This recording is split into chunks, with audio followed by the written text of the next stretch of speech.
Are you able to pray at all times, in all places, and expect God to answer your prayer? If not, perhaps there's a lesson for us to learn. I've been teaching the book of Acts to our ambassador Bible students here at our office in Ohio, and we've been going into Acts chapter 16, which is one of the more fascinating stories of the entire book of Acts, where the Apostle Paul came to the city of Philippi preaching the gospel of the kingdom of God. He went down to the river, it says, here in verse 13. He said, "On the Sabbath day we went out of the city to the riverside where prayer was customarily made, and we sat down and spoke to the women who met there." I was telling the students that it's from this story that we get this song and phrase of people who go down to the river to pray.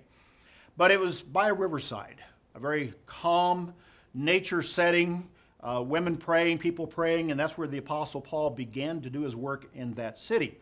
As a result of what he did there and subsequent events, in a few days the Apostle Paul and his partner wound up in jail. Interesting part of the story. And while they were in jail, it says in verse 25, at midnight, Paul and Silas, that's right, were praying and singing hymns to God, and the prisoners were listening to them.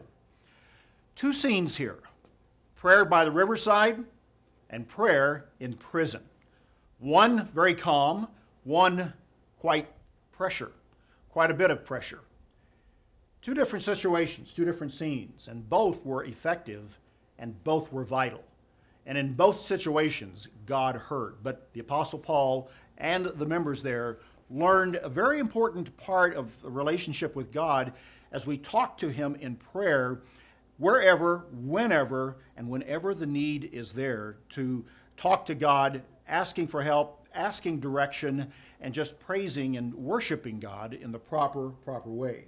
We must always and actively seek him in that. I think that's one of the great lessons for us to learn wherever we go, whether it's in a time of stress or whether it's down by the river.